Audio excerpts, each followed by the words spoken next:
Ladies and gentlemen, you are about to witness some scenes from the next attraction to play this theater. This picture, truly one of the most unusual ever filmed, contains scenes which, under no circumstances, should be viewed by anyone with a heart condition or anyone who is easily upset. 7:02 already this morning, and just flying by like this week. It's Wednesday, right? I think so. Hump day. Yeah, we're getting there. Hopefully we'll have a dry hump day. It's not real. We have him live via satellite Yes, from we Los do. Angeles. All right, this should be Michael Richards. Michael, are you there? Yeah, I'm right here. Hi, Michael. Welcome to the show. Hello, hi. How you doing? I'm not doing too good. Yeah. Why don't you explain exactly what happened for the folks who may not know? I lost my temper on stage. I was at a comedy club trying to do my act, and I got heckled, and I took it badly and went into a rage, and said some pretty nasty things to some Afro-Americans, a lot of trash talk, and Stop laughing. It's not funny. Being a Scientologist, when you drive past an accident, it's not like anyone else. As you drive past, you know you have to do something about it because you know you're the only one that can really help. You get into a fight. Nicole comes out. A verbal fight. Got a little loud, and by that time, Nicole had come out, and we started having words about who is this guy, why is he here, what's going on. And she says, "This is my house. Get the F out of here."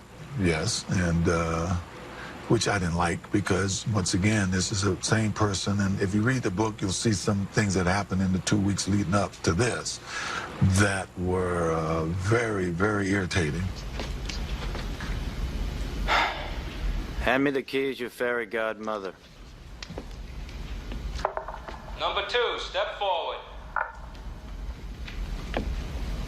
Give me the freaking keys, you fairy godmother, brother. Knock it off. Get back. Number 3, step forward.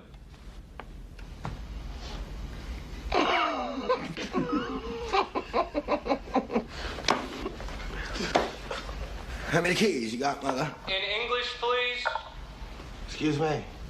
In English. How many keys you got, mother? What the? Number 4, step forward. It was bullshit. The whole rap was a setup. Hand me the keys, you fairy godmother. It was all the cops' fault. You don't put guys like that into a room together. Number 5, step forward. Who knows what can happen? Hand me the keys, you fairy godmother.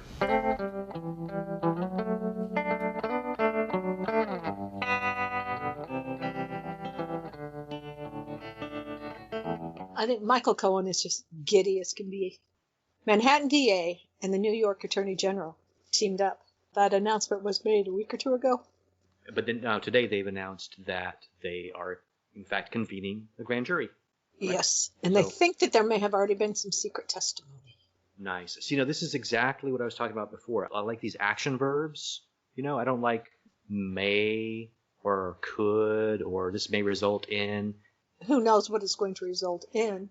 Well, that's why I was thinking, aren't the people in Manhattan dancing in the streets? Well, convening a grand jury is active. That's an active. Okay, I'll accept that. That's good. That's good news. I can't dance because I think we still have that anti-dancing ordinance back from Giuliani's day. It's a cabaret thing. Yeah. Oh well, it's fair. It was to get rid of all the, nightclubs. So. Well, can't have that. He probably can't dance. You can't. It actually is a law. I think I don't remember where this stands now, but in all seriousness, that was Footloose. Well, no, there was Footloose, but in New York City, of all dang places, during the Giuliani administration, they enacted what they call the cabaret laws, which was really, it started in a way, he quote unquote cleaned up Times Square because Times Square was a lot of adult theaters and live sex shows and whatnot through 70s, 80s. Huh. Yeah, it was like it was a wild, wild west. And then Giuliani came in and basically he couldn't just make these places close down, so they had to come up with different laws that they couldn't possibly comply with. If you make laws they can't possibly comply with, shut their doors. Then you're effectively shutting their doors, yes. So they came up with this cabaret law, which was, I think it's no dancing. In other words, like 2 people in a bar, like let's say you have a bar, I forget it's more than 10 people, 2 people couldn't get up and just start impromptu dancing to music on the jukebox, let's say. It's illegal. The place could be shut down. That's and ridiculous. places were shut down, yeah. But that was the reason, they wanted to shut down a lot of these places. And that was that one way to do it. So the cabaret laws, I don't know if they've been lifted. I kind of hope they have. I don't go to nightclubs and I don't dance. That's one of those things, much like it's illegal to sing Yankee Doodle Dandy while sitting on a, garbage can lid in Iowa? It sounds reasonable. Or something. It's illegal in some state to, or is it illegal to sing Yankee Doodle Dandy? It's illegal in some place because somebody did that as their shtick and they drown. It's one of the, some of those laws that are so ridiculous, and after a while, when they don't serve a purpose, people just kind of forget about them. Right, a law about hitching your horse to a certain post or something, right? There's That's right. no reason to go into the books and overturn the law because who cares, I guess. I think they really should. That should be somebody's, a few people's job. An intern. Find the ridiculous. The red pen, sure. Unless you work for Cyber Ninja, then you can use blue or black, even when you should use red. Don't get caught up in the details, people. Speaking of crazy laws, and can you believe that a state would actually do this? The great state of Texas, there's a bill that just went through the Senate, sitting on Greg Abbott's desk, waiting to be signed, and it probably will be. I guess it's called the permitless carry. So anybody would be able to carry a gun without a permit. Illegal gun crime will be down to 0, literally down to 0, because there's no law against it. Yeah, no. That's some big brain thinking right there. But can we do the same thing with murder, maybe? You can't drive a car without a permit and an adult with you, and it has to be insured and registered. But a gun, knock yourselves out, folks. Oh, my Lord. And Texas. God bless Texas. Half of Texas is fine. Half of Texas. I got no problem with. It's the other half. Austin's pretty good. That's in the half. That's the keeper half, definitely. Mm-hmm. I have a whole list someplace. I'll show you the list someday. It's county by county. Well, it's no problem. You gotta be prepared because you never know. But also being in Dallas one time with some friends. We took a college weekend trip down there, and on one side of the street, because the county divide was in there, and one was a dry county and one wasn't. So it's on the south side of the street you could buy alcohol. On the north side you couldn't. So yes, if you were driving east, you were good. You could just pull in. But if you're driving west, no can do. So could you drink like halfway into the street? There was. Where I don't did the know. line divide? No, that's open carry though. There was a time I went down with my sister and another friend, and I had a really good friend from home who was residing there, and that you could have an open container in the vehicle as long as it wasn't the driver. So all the passengers could be tipping, just not the driver. Wow. It's legal to open carry a .45, but not legal to open carry a Colt .45. Now think about that. Well, unless it's a Colt pistol. Do they make a That's 45? true. That's true. I guess that's where the name comes from.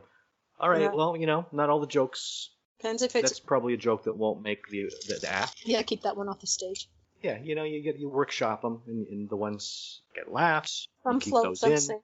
The ones you don't get laughs, you take those out. That's kind of my Texas. God bless them. They're also, because of the mask. Didn't Greg Abbott also lift the mask mandate recently? Well, I'm sure there's no correlation. There's no correlation here, but Texas is leading this week, finally beating Florida for COVID cases. So big hand at great state of Texas, right?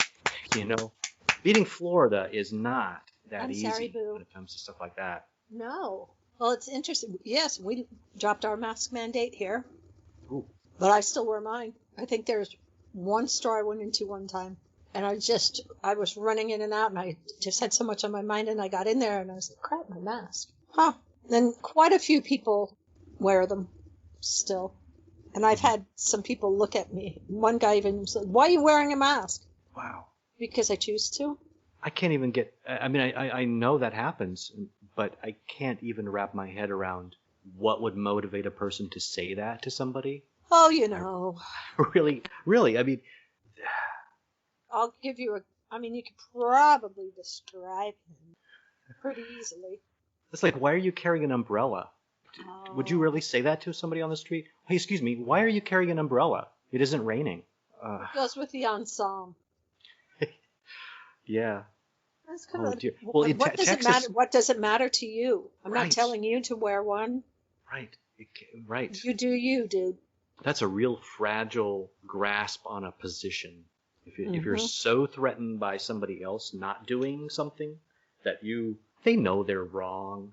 I mean, you have to be, excuse the expression, but mentally retarded to not know you're wrong about this. You know, deep down they know, but it's their pride. They have to pretend that they're right because Dad said so. So it's this conflict, and Well, it was an adult male, older than us, and I should have looked back at him and just, does it bother you? Well, there's reason enough. Have a great day. I have Ebola. I have Want me the to most take off my mask? contagious Yeah, Jim? disease in the whole world. Come on over, let me give you a hug. Kissy, kissy, come on. Or just pull the mask down and spit right in the guy's face and say, "See, that's why I wear the mask. I can't control myself. I'm so sorry." Exactly. As a person who has been spat in the face, and I'm not bragging about that, a crazy person actually spat in my face one time, and I can tell you it's one of the most disgusting things you can have happen to you. I would think so. Yeah, even probably by a loved one. I can't imagine it being, I mean, it was foul. I can't imagine. Well, you would hope that a loved one would not You would, spit on you. you would hope, but, just mean it wasn't Yes. that she was a stranger. That wasn't what made me recoil. It was that it's That just someone- foul and warm and Yes. yeah, and crazy. But anyways, I was totally in the right, by the way. The one time I was selling books on the street for Strand Bookstore. Used to work there and used to sell books out on the street during the summer hours at Central Park, right? Beautiful. You got the trees and everything, but yeah, you get crazy people, It's New York, you get crazy people. So just this woman, she was coming by with her dog. She had her little dog, this ratty little, pardon the expression, but it was like this little, Back I don't know off what the kind of doggy. I love all dogs. I love all dogs, but Back off the doggy. this isn't the dog's fault. Say what you want about the woman, back off the dog. It's not the dog's fault. I'm just Back off painting the a picture. dog. The dog was a normal looking dog, a little mixed breed dog, normal looking dog. And he or she comes up and is trying to sniff my hand. I'm seated, and he's trying to sniff my hand. Meanwhile, she's talking to my partner there, and she kind of keeps pulling on his leash as he's coming close to my hand. It's like, I don't really care about your dog, lady. I'm not living to pet your dog today. But it's just kind of weird. It's like, why are you pulling your dog away from me? And she just kept doing it. And finally, I think I might have put my hand out. And she pulled the dog out. And she said, no, his hand's dirty. She said this. Yeah, no, she said this to a dog that, and again, nothing against this practice, but most dogs eat feces. All right. And so I just thought, okay, that's kind of crazy. Not my boo-boo.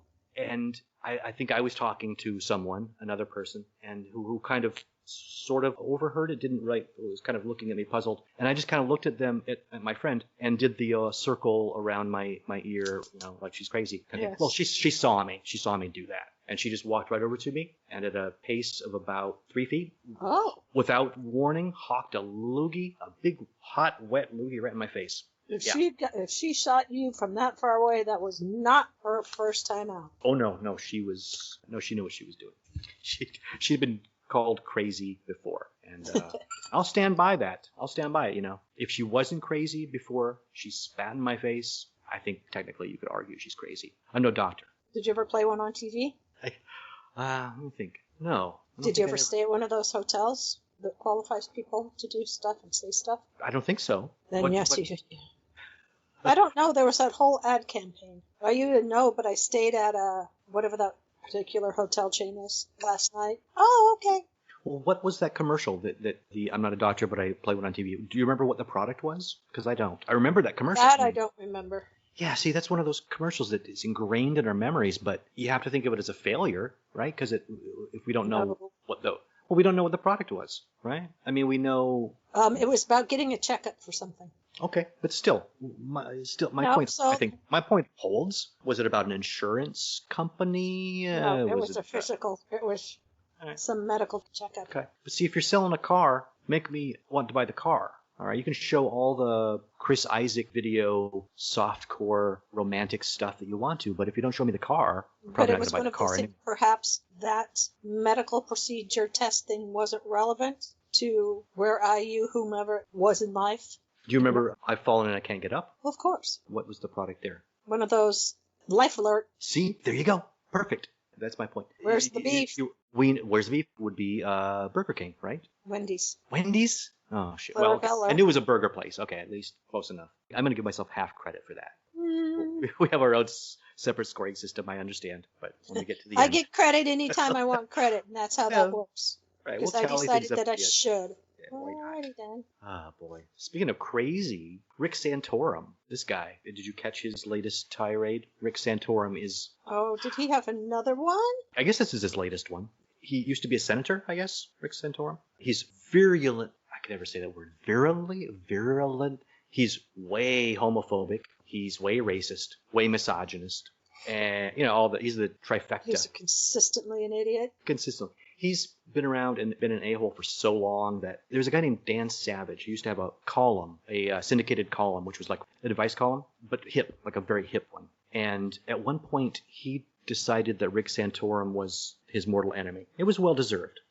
I think it was because of Santorum was backing some anti-gay bill or something like that. So he started this campaign to push the Google results so that when you Googled Santorum, which is nobody would Google that unless they were looking for this guy, that you would come up with instead a definition, which is the official urban definition now of Santorum, which is it involves liquid or fluid and also anal sex. So when one, it's to be specific, a frothy liquid. So when one Googles Santorum, one is met with, I assume still met with that definition first. And of course, Rick Santorum tried everything he could do to get a law passed against that, but it didn't work. So anyway, Rick Santorum, my point is he's been an a-hole. This was in the 90s when this was going on. So he's been He unpopular. got hit really, really hard with the idiot stick. He's Really hard. still swinging too. There's still a few swings. This one was he was talking about. I guess somebody questioned him about Native American culture, and he said that he said there was nothing here. Quote, there was nothing here before.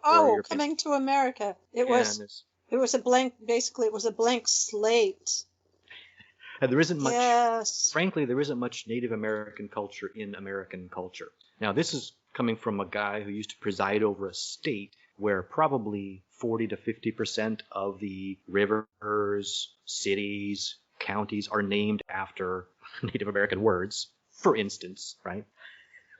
But anyway, apparently he was a talking head on CNN. I think they let him go because of this. But why would you let? To go bye-bye. Why would you give a person like this a microphone? It's not balance. This guy's an extreme lunatic. There's no balance. Why not have a literal Nazi on to provide balance? I don't get it. Oh, speaking of Nazis, have you heard Margie's latest? Oh, dear. Well, it's probably about Jews, isn't it? Well, I have to be careful of the words she used. She's comparing the mask mandate to the Holocaust. Oh, yes. It's just like wearing a gold star. Like she said, the Jews wore gold stars, right? Same as the Holocaust. Sure. And by the way, they were yellow stars, not gold. Gold, I think you get in school. I don't think she ever got a gold star. Let's go. Maybe not. Maybe just to shut her up.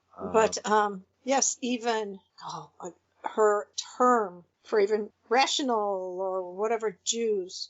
Oh, right, right. And none of the bigwigs are saying anything. And so she's not apologizing. She doesn't think she said anything wrong. She's standing by everything she said. So, of course, it's Adam Kinzinger and Liz Cheney, who, of course, is completely standing by a lot of the new voter suppression. She had a moment, but she lost it. It's 16 steps beyond obscene. I'm trying to find the exact quote here. Here's a story about it. Margie's just being Margie. Oh, it's a feature, not a bug. I mean, they want to pretend, even if anybody speaks out against it, they enjoy having her in that position. So they can say, hey. Yeah. You're going a little bit too far, wink, wink. I don't see her. This drives me crazy when there's a story about a comment, but the comment itself isn't quoted. Just what do people think about this comment? It's not really helpful to me. No, to that isn't. What's going on? Oh, okay. Finally, buried at the very end of the story, just in case someone might have read this far and still wants to know what she said. She said, quote, we can look back We can look back in a time in history where people were told to wear a gold star and they were definitely treated like second-class citizens, so much so that they were put in trains and taken to gas chambers in Nazi Germany. She sounds like she just heard this. Yeah, it's new news to her. Vaccinated employees get a vaccination logo just like the Nazis forced Jewish people to wear a gold star. Just like that. Honey, they were yellow. Just like, our school colors were purple and gold. Yeah. But they were yellow. The uniforms were yellow. They weren't gold. That's because that's tough to get. Okay, but I'm just saying. Why not say purple and yellow? Nothing wrong with that. Nebraska is scarlet late. and cream, and everything is red and white. Sometimes you just got to do. Okay. The rest of her quote isn't here. It just gets worse, if you can imagine. But, she's going to double down on it, and... So she already did. Yeah. She stands by it. Well, Boebert, the other Colorado Twinkie. crazy Barbie, said publicly that there have been 0 COVID deaths since the mask mandate in Texas, since the mask mandate was lifted, which is not only an exaggeration, it's like 3,600 is the actual number, not 0. So it's a surprise to everyone who's lost someone. But it doesn't matter. She's allowed to say these things, and it goes unchecked. I mean, the guy who asks her that question should know the answer to the question. And when she says there have been 0 deaths, there's no reason to not say, no, actually there were 3,600 deaths. You can fact check in person. I know they're all afraid of losing their privilege or whatever. Come on. Now that's fact. Now she said it. It was reported. And now people believe it. And even if somebody says, oh, well, that actually isn't true, it doesn't matter. She said it. It's on. You can pull that quote up. It's in their truth. It's in their truth now. Exactly. It's been reinforced. It's all about reinforcing their truth, and that they're just allowed to keep doing that. The media just keeps allowing them and assisting them because they don't have to report this. It's not even allowing them. It's like Boebert's every word doesn't have to be reported on. Why do they they're report picking and choosing? Crazy Margie. It's fun. Oh, this is the Trump factor. So what's she going to say next? And I understand from their perspective, it makes sense. It sells papers, it sells clicks, it sells advertising. It makes sense, but people still are under the assumption or presumption that they're not lying to us, which I don't think is... Apparently one of the latest things, 53% of Republicans still think that Donnie won the election. 53! That strikes me as low, actually, for that number, because the percentage of Republicans, the GOP's ranks have been shrinking to the point where, 53% is still not that many people. I would have assumed by this point it would be almost all loyalists, and it would be like 96%. That would be my guess. Because the loyalty test... There actually are a lot of people leaving the party. Right, but then they wouldn't be Republicans anymore, right? I mean, isn't it like like if you whittle the party down to 1, then you've got 100% compliance or support. Ooh, compliance. Right? Well, yeah. Which is what it is. It is, yeah. Call it what it is. Call it what it is. What it is. Did you know Bob Dylan turned 80 this week? I did not. Bobby Zimmerman, 80 years young. That doesn't seem right to me. It just doesn't seem right. No. I mean, I think so much of and obviously we weren't the first people to listen to him, but so much of the growing up years, granted he wasn't the music that you heard on the pop stations. Nope. But that was still listening to his music. And yeah, it seems odd, just not right. Here's what Bob Dylan says at his yearly prostate exam, which, Lord. Gentlemen, I should add, is a very good habit to get into, getting that yearly checkup. Anyway, Bob Dylan at his yearly prostate exam. How does it feel? No. Hold for laugh, continue to hold, and company bow. Okay. No? Put the canned applause in later, Yeah, throw the laugh Just track in. Sweeten it. Just sweeten it a little. That's all. Sweeten that pot right on up. So I watched a really interesting show last night. It goes with all the music people and drugs and alcohol and stuff. And more so, they focused on the music industry, not the movies and that kind of thing. But going through the number of young people, and Tom Petty, Prince, Michael Jackson, all of those big names that just had yes people around them who did not look out for their better interests at all. And it was just some of the names, and Lil Peep, who meant nothing to me, but my son listened to his music. Uh-huh. And Mac Miller, Right. they're showing all these videos of these people when they were just wasted out of their gourds, and it's like, where are your people? Where are the people who are supposed to be protecting you? Conrad Murray, of course, with Michael Jackson. Right. Well, it's a gravy train. They're making money off of you. In a way, you can't blame. Obviously, the guy that killed Michael Jackson didn't want Michael Jackson to die because that's the end of his gravy train. So obviously, he didn't do it intentionally. I think. He was out. Apparently, he was out talking to his girlfriend on the phone when he should have been in there with him after he administered that level of drugs. Yeah. But he needed to talk to his woman. I don't even know the story about Prince, though. Did he have a similar thing, like a doctor thing? I mean, I know he had a whole lot of prescriptions. It had been a week before he actually passed was when they landed the plane. He was unresponsive on the plane. And then they let him go home.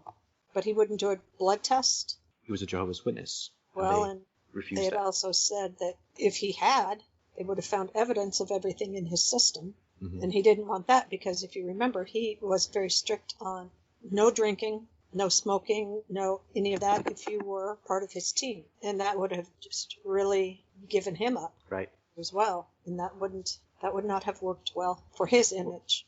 The Jehovah's Witness thing, I know they don't allow their members to get transfusions. Yeah. But I don't know about same principle, right? I mean, the principle is that nobody has the right to go into their skin, under their skin. So I guess it would apply to. But I don't know, again, how much, when they were talking to the people in his world, they were saying that it was more just trying to probably hide his involvement in that kind of thing, Right. more so than even the religion. Bob Dylan is such an enigma that I've never seen him on the street, and I kind of feel like you can't see him on the street. It feels like he doesn't exist on the same planet to me. And he really. I mean, it's like I've known people who know him. I've known somebody who was like his hairstylist whenever he went on tour. She went out with him and stuff like that. So he is a real person. I know that, but he just seems so far beyond. I guess mostly because he stays out of the media for the most part. He doesn't do interviews. He just kind of stays away from all that. It's like just the music. I wouldn't have thought of him having a hairstylist. So that Exactly. right there, I'm like, Exactly. what? Well, somebody's got to make it look like he That? just got out of bed or whatever. Do you know about? This is one of those weird, like totally out of left field stories that probably isn't all that significant, but it kind of feels like it might be. John Steinbeck, great American author, right? What did we read in high school? Do you remember? Did we read Of Mice and Men, or was it just like The Pearl? Did we read The Pearl? I think. Mm-mm. Do you remember that? I don't remember reading The Pearl. Oh, okay. To the point that The Pearl now is Pirates of the Caribbean so far in the past. Gotcha. Well, I'm pretty sure we read The Pearl, I want to say like 7th, 8th grade or something like that. Anyway, John Steinbeck. It seems like I would remember that, though, doesn't it? It seems like, or what's the other one? The Red Pony? Nope. Okay. In my opinion, the worst Steinbeck to read. I don't feel like I don't want to say I had bad education, but whoever my English teachers were didn't instill in me a love of literature, which I had to get later. You know what I'm saying? Is that their job, though, really? Yeah, it would be nice. I couldn't read that. Steinbeck seemed like the dustiest. And same thing with Willa Cather. And I think they'd put the books in front of you, and what you take from it is up to you. Well, I don't know, because I look at what my kids, I watch my kids process this in the same. There's a certain amount of resentment towards a book that you have to read, and that just goes without saying. You're not going to enjoy it as much as you would if you just picked it up. But the degree to which that spoils it for you in the future. Anyway, my point is, John Steinbeck is a great writer, obviously, great American writer. It took me years to figure this out. But here's the story of a man named Steinbeck. In 1930, apparently, before he hit it big, he had written a couple of books and sent them to the publisher. Publisher rejected them. One of them was, I guess, just kind of discovered, and it was a werewolf story. He wrote a werewolf story in 1930. This would have been before. Oh my. Yeah, exactly. This would have been before the movies, even before Lon Chaney Jr. Played the Wolfman. It wouldn't have been. I mean, the legends of werewolves have been around for lots and lots of years, so it wasn't like he invented it. But it's still, to me, it's like, wow, John Steinbeck's take on a werewolf story. I got to see that. But apparently, there's some sort of internal squabble between the two sides of his family, his estate. Mm-hmm. Everything's there. They won't let it be released. So people are pushing for it. There's a copy in an archive, I guess. Somebody discovered a copy in I want to say University of Arizona archive, wherever his stuff was, donated, and they found it. And they're like, oh, we got to release this, but the estate is like, no, because they can't decide on the money type of thing. Anyway, I want to read it. So it's just not ever been released? Right. It's called Murder at Full Moon. It's like a mystery. It's just never been released. It's been read probably by whoever just found it. Yeah, but it's not. Interesting. And who knows? Maybe it's bad, but who cares? I mean, it's still. I mean, any type of undiscovered Hemingway or Steinbeck or whatever, you're going to be like, oh yeah, I want to read that. Especially it's a werewolf story. Getting his chops wet. Yeah. It could be interesting. Was that something that he wrote just for fun? No, he wanted it to be published, but the publisher refused. They turned it down. They turned his first two books, or at least first two, down. This was one of them before, whatever his first one was. And then, of course, he never went back and revisited. I mean, stuff like that's happened before. Stephen King, his first book was Carrie, his first novel. He'd written lots of short stories that were published in magazines, but his first novel was Carrie. And the story goes that he got so sick of getting rejections that he just threw it away. He literally threw it in the trash can, and his wife pulled it out and just like, he'll thank me later. And of course, it's a well-known book. But at the time, it's like, who knows? You're at the mercy of some idiot who's reading it and saying, I don't think, we're not doing werewolf stories this year, we're doing cars. It has to be about cars. Like, okay. Isn't that just, Yeah. It exists somewhere, but where is that magical, mystical somewhere? You know what I'm saying here? Well, this book is in the archive. Literally, it's in, like, his manuscript of it is in the archive of whichever university. No, so someone should be able to get their little it's not open to. Well, no, it's strictly. I mean, it isn't on public display or anything like that, and the estate is blocking anything really. I guess somebody could sneak in. There's probably only two people who have access to it, so it would be obvious who slipped it out. But I mean, the fact that there's public pressure because people are, there's a story about it now means there's going to be pressure put on them, and I'm sure eventually they'll come to terms. Either side, I think, wants to make the money, and they don't want the other side to make the money. So of course, money. Oh, are you thinking literature should be about the joy of the story? Nothing is. Oh no, it's a commodity. There you go. Now you're picking it up. Cha-ching. Now you're getting it. Yeah. Am I the only one who's singing Werewolves of London? Oh. You might be. You know that's been. You realize that's been going on since you first mentioned that book. But I kept it to myself as best I could. I'm a huge werewolf fan. Werewolf movie fan, I should say. The Howling would be the number one werewolf movie, and close number two would be American Werewolf in London, which coincidentally came out the same year. Yeah. So in my book, you can't beat those. Not even with a big stick. Those came out the year that we graduated high school, in fact. It's a long time ago. It's a ways back. Without sounding like I'm shilling for Netflix, there is a new series about the Son of Sam murders. Have you heard about this? It's called The Sons of Sam. It's a 4-part series, and it's from... The Son of Sam murders have always intrigued me because... I don't know if you remember, this was like 76, 77 in New York, and somebody was shooting people, couples, parked in lovers' lanes. And nobody had any idea. And he also did the kind of the Zodiac thing where he taunted the newspapers, like sent them a couple of letters going off on, and called himself Son of Sam, and he said there was a dog who was giving him orders to kill and all this.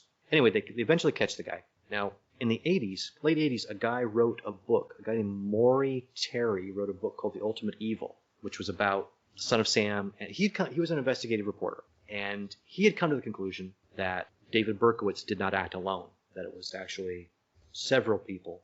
And there's actually pretty compelling evidence for that, just from the point of view that there really was a Sam who was like the next door neighbor of Berkowitz, or at least on the same block.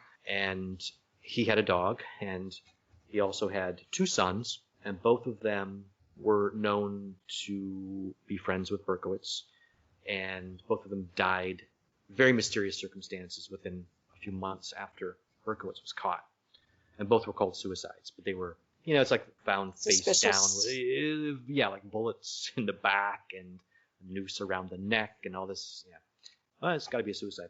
But anyway, so this guy wrote this book, and he was convinced not only that was it a conspiracy, but it was part of this worldwide web of satanic ritual murders, which is kind of where in my opinion, he goes a little crazy with it, because I don't think he links the Son of Sam murders with the Manson murders and with other murders too.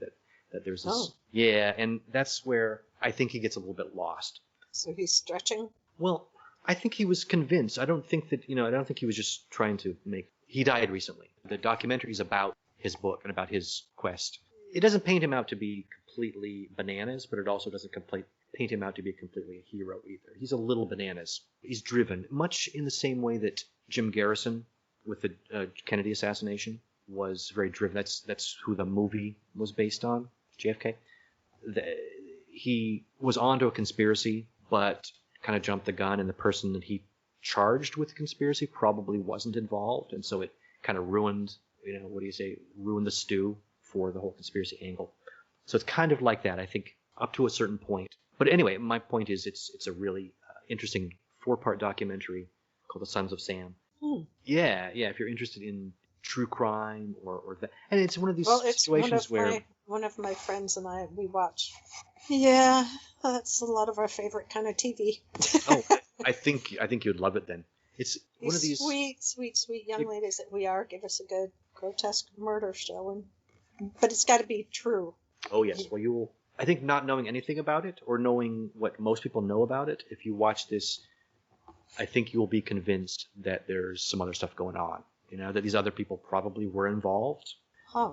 Yeah, and like I said, they both died very mysteriously. He actually mentions one of them in one of the letters that he wrote to the newspaper. Mm-hmm. He's like, here are my aliases, and one of them is like Jack Wheaties or something. And one of the people in his neighborhood was named actually Jack Wheat, and it turns out his high school nickname is Wheaties. So it wasn't like he just made this stuff up. But here's the deal: police. That was such a huge story, like a nationwide story. And once the cops caught this guy, all they wanted was, okay, it's over. Case closed. We got the guy. They didn't want to hear, oh, hey, he's got a couple of accomplices. Or they didn't want to hear, well, he didn't match, he doesn't look at all like any of these suspect drawings at all. Yeah. There have been other cases where they've done that they would basically rush to judgment to try and close a case out, because entire towns, cities, areas were just paralyzed in fear. And if they could give them something, I just watched, I wish I could think what it was recently. Another show where they did that, and they convicted this man, and he spent over 20, and it was all on the testimony of this one sheriff.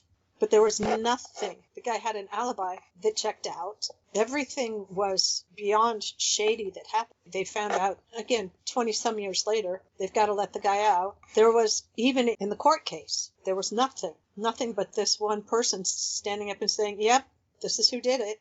That's it. That's all you need to know, folks. It was Texas. Of course it was. It was Texas, and they didn't want to do anything about it because the governor, had given him some award for Law Person of the Year, and that would, of course, shamed him and showing that he's a fool. And this is a real story, and is it Gupta? Assistant Attorney General. One of the attorneys, she has some attorney's general position, was being voted on. And everything was unanimous except a vote from Texas. And that's because this guy had been the governor when this happened. So you'll have to look it up. It's legit. United States government problem happened. Somebody who just was up for an assistant or some form of attorney general position in this administration. And everybody voted yes, except the guy from Texas, because he was the one. And I'm trying to remember if he ultimately gave in, because everything came out and he was absolutely shamed that she was the one who had figured all of this out. So he had no choice because it was obvious that was the only reason. Or no, it was a whole bunch of people. 30 people from this town got hauled in. Now look at it coming back to me. I mean, people who weren't even in town. But it was pretty obviously racially motivated. God, yes, it's a fascinating story.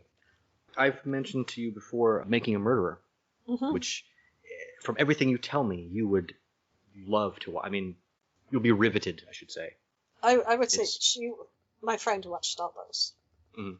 So I mean, it's tough because you know, it's like we know where things stand now, so there isn't as much suspense in watching it, you know, because we know they're still in prison. So, oops, spoiler. Oh, what? I didn't hear anything. No, it doesn't really spoil anything, but it's still it's just a really riveting documentary. They got shamed for that, saying that perhaps all of the media attention caused some of the people to view it the way they did, that they skewed it so terribly because they wanted a particular outcome. That's true of documentary. I mean, every documentary is slanted because there's a person making it. So yeah, I know exactly. I mean, I've seen the arguments about specific things that they changed and or left out, and to be honest, they're kind of bogus arguments. I was completely obsessed with Making a Murderer after I saw it the first time. I went to the Reddit boards and read I mean, talk about people who are like amateur sleuths.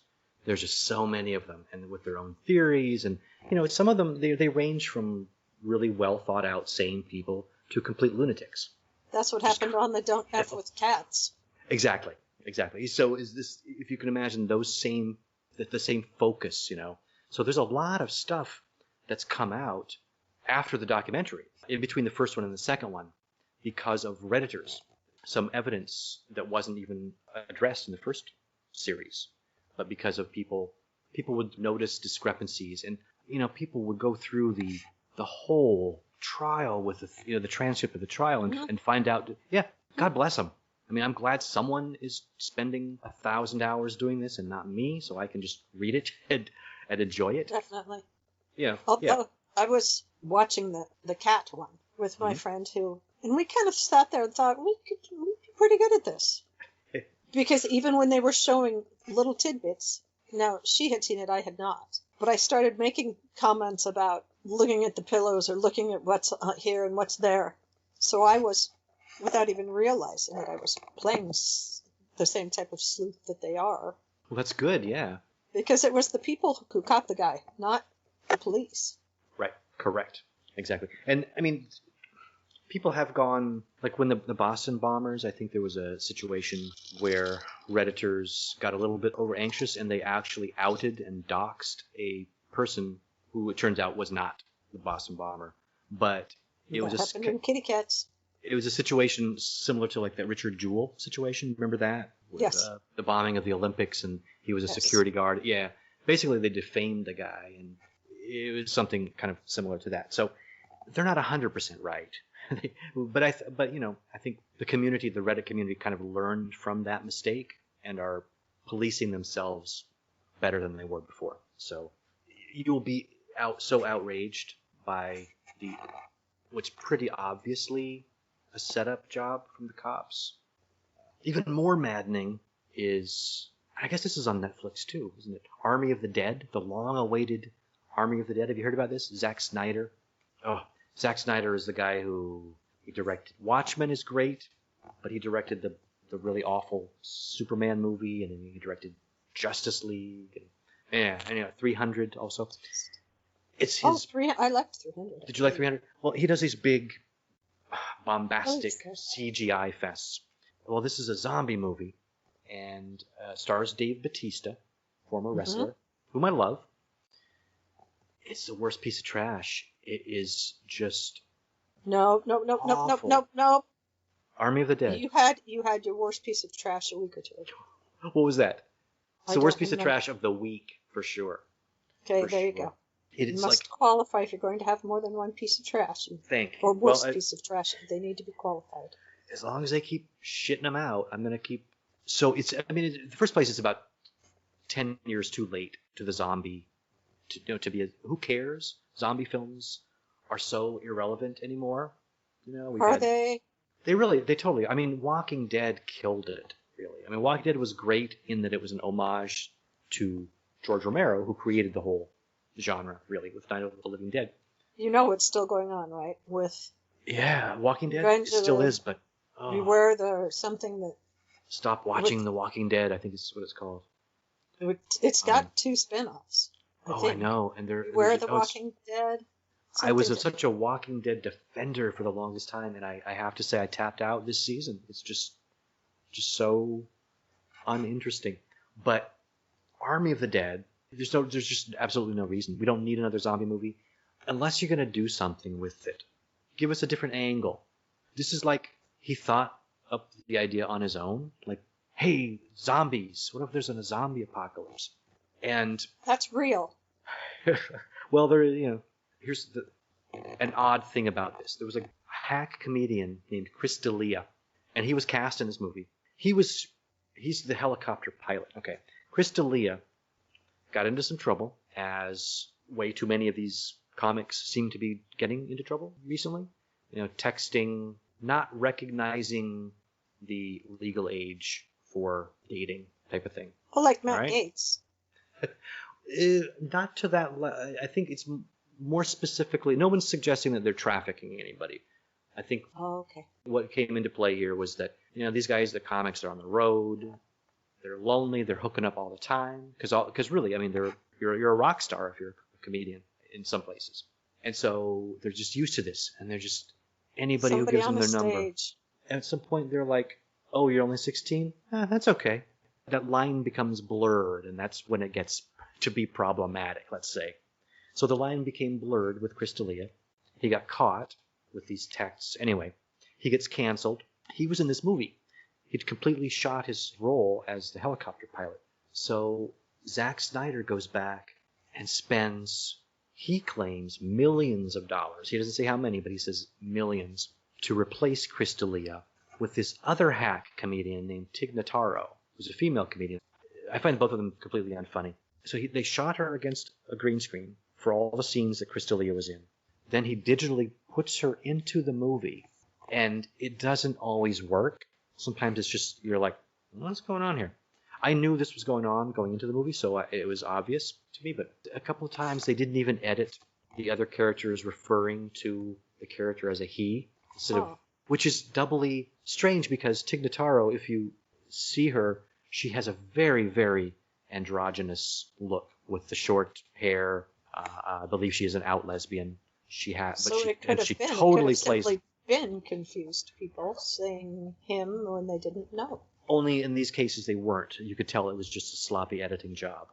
Oh. And there's sloppy editing in the movie. It's and it just costs millions and millions, and the effects are awful.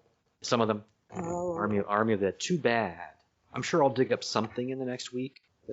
I still stand by Quiet Cool. That's the worst ever. What's Quiet Cool? Helen Slater came out, how many years ago? 30-some years ago. Okay. And that's the one where the film broke at the theater. So it was a summer shows after the movie, so we got our $2 back, and I've never been so happy to get my $2 back. She was Supergirl. Was she? She was. And she was also Billie Jean. Do you remember Legend of Billie Jean? I remember the name. Yeah, that was like a coming-of-age, rebellious youth type of thing, I think.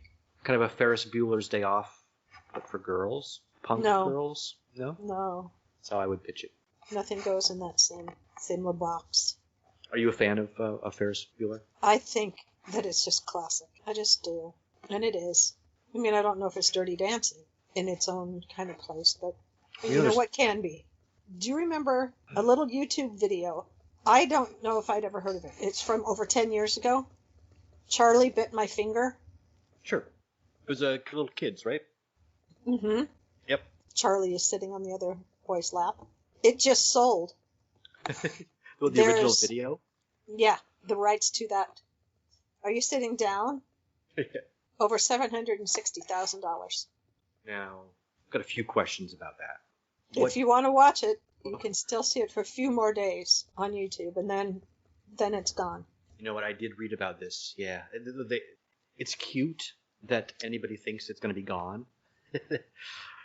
I mean, it's like, oh, I better delete this tweet. No one will ever know. No, but I mean the fact the internet that is forever. it sold for over $760,000. Who bought it? Nicolas Cage? I mean, come on. I was so shocked if they said that. Why? What did the person who bought it bought what? They bought an MP4 file? They bought the rights to it, and it's going to be taken off of YouTube. Okay. So again, if you want to watch it, get there quickly. And then someone also put it up. I remember a few years ago when did YouTube like really explode? This would have been no idea. This was 2010, I'm guessing, and there was a leaked video of Tom Cruise in front of Scientologists. There's an award ceremony which they made up only for Tom. Medal of Valor Award. Yes. But they shot this video, and it's super produced, right? This video package of Tom Cruise, actor, and it wasn't supposed to get out. It was totally an internal thing. It leaked. Somebody leaked it. Nobody knew who. It went to YouTube. It became a big story. They pulled it down from YouTube. And then it went back up on YouTube. And they pulled it down. Put it back up, and they pulled it down. You know what? It's up there again. So, well, those all kinds of yes, it's on the Leah Remini show. It plays on there. Oh, the clip. Yeah. But they were really effective in getting that blocked. I remember getting it, finding a copy, downloading it from YouTube, and then I think an hour later it was gone. And eventually, and these were really awful copies. They looked, they were really pixelated, very hard to watch. Now there's a high definition copy out there. Which, of course, Scientology still tries to pull down, but you can't. Once again, you can't take anything Once from it's out, it's out. The internet. It's out there. It's out there. So. Well, the one I saw was actually someone in the audience had videotaped it. Okay. To keep forever and ever. There's a lot of stuff that's lost. That's pre-internet that wasn't archived. That's missing, but anything that's post-internet, it ain't going anywhere. Yeah, it ain't going anywhere. No, you may have to look a little harder to find it. Right. But you will be able to find it. Right. You might be on the second page of your Google results. Oh, that's just too much. Yeah, most people don't go to the second page. Hopefully, you don't have to. I guess. Right. Indeed. Results should be accurate enough. I'm going to be on. By then, I'm bored. It can't, if I have to look for it that hard, it can't be that good.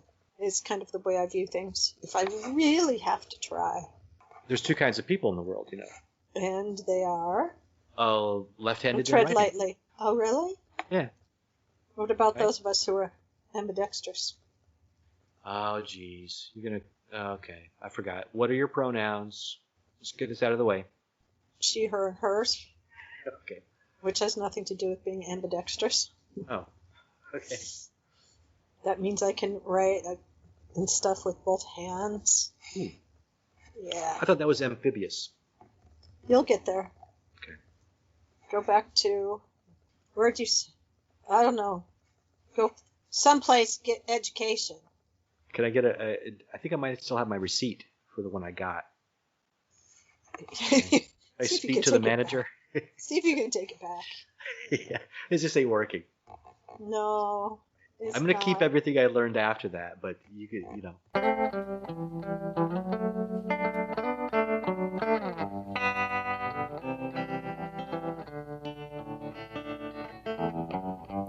Every day brings more than the day before. Open any door and say hello, hello, hello. Just say hello, hello, hello. It's the same bright sun, shines on everyone. And though the clouds may come, just say hello, hello, hello.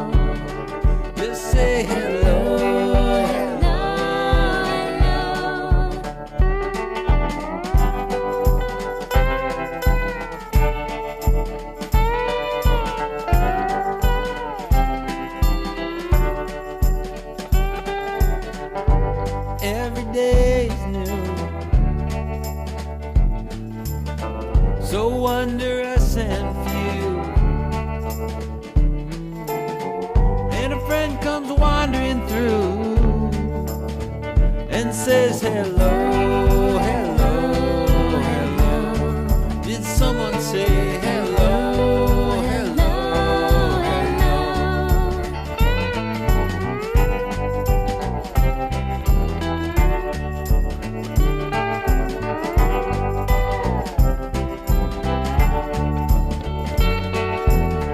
I spy with my little eye. Whoa. My shoes grew wings, learned to fly up into the morning sky. And they said hello, hello, hello.